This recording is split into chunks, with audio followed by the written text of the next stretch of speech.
వచ్చింది, ఈ నెల ఎందుకు నాకు కష్టంగా ఉంది, ఏంటి ప్రభా? నేను నమ్మిన వారికి ఏ మేలు కొదవ ఉండదన్నావు కదా, అడగండి, జ్ఞాపకం చేస్తాడు దేవుడు.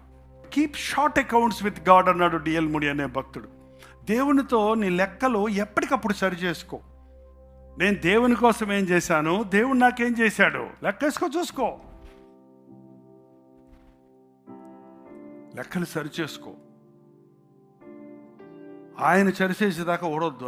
ఆయన తీర్పులో ఎలాగ చేస్తాడు ఒకరోజు.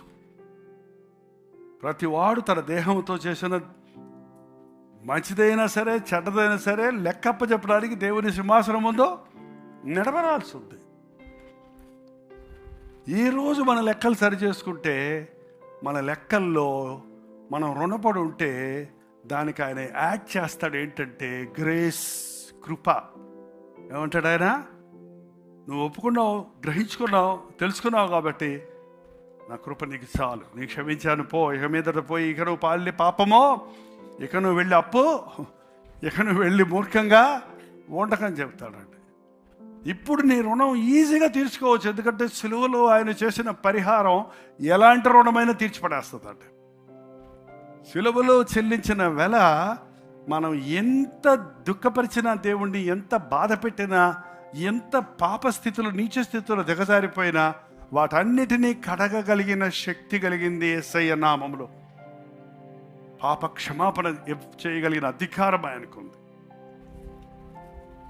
అందుకే దేవుడు చేసిన మేలులు మర్చిపోకూడదు. మీరు 106వ కీర్తన చూసుకుంటూ పోతే 13వ వచనంలో, అయినను వారు ఆయన కార్యములను వెంటనే మర్చిపోయేది, ఆయన ఆలోచన కొరకు కనిపెట్టుకొనకపోయేది. ఆయన కార్యములను వెంటనే మర్చిపోయారు.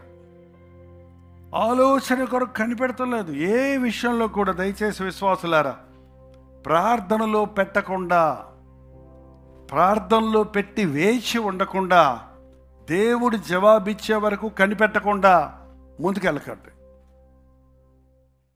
సొంత నిర్ణయాలు చేసుకోకండి, తొందరపాటు నిర్ణయాలు చేసుకోండి. మరి ముఖ్యంగా మీ ప్రాపర్టీస్ కొనే విషయంలో, బిడ్డల వివాహాల విషయంలో, మీ యొక్క ఏదో ఎనీ మార్పులు, సడన్గా వ్యాపారాలకు వెళ్ళిపోదాం, జాబ్ రిజైన్ చేద్దాం, ఈ కంపెనీ వదిలిపెట్టి ఆ కంపెనీకి వెళ్ళిపోదాం, ఏవో ఉంటాయి కదా, ఎవడెవడో చెప్పిన అన్ని ప్రభావం వస్తాయి, ఇంకా బెటర్మెంట్కి వెళ్ళిపోతాం, ఇంకేదో అయిపోతామని చెప్పి ఉన్నది కూడా పోగొట్టుకున్న వాళ్ళు ఎంతమందిని చూస్తున్నాం. అందుకని దేవుని చిత్తం తెలుసుకోండి, అది ఉత్తమమైంది.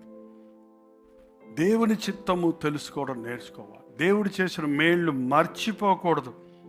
ఈరోజు మనం ఆగి ఆలోచించుకోవాలి, దేవుడు ఎన్ని మేలులు చేశాడు, దేవుడు ఏమి ఆశించాడు, ఎందుకు నా జీవితంలో ఈ నష్టం కలిగింది, ఈ స్టాండ్ స్టిల్ అయ్యింది, అభివృద్ధి లేకుండా ఆగిపోయింది అని గమనించుకోవాలి. ఏ విషయంలో నేను ఈరోజు లోట్లో ఉన్నాను ఆలోచిస్తే, ఈరోజు ఎందులో నీవు ఆగిపోయావో, ఎందులో నీవు శాపగ్రస్తుడు అయ్యావో, ఎందులో నీవు నష్టపోయావో, అందులో ఈ రోజు నుండి నిన్ను ఇది మొదలుకొని నేను ఆశీర్వదించాను. ఏ విషయంలో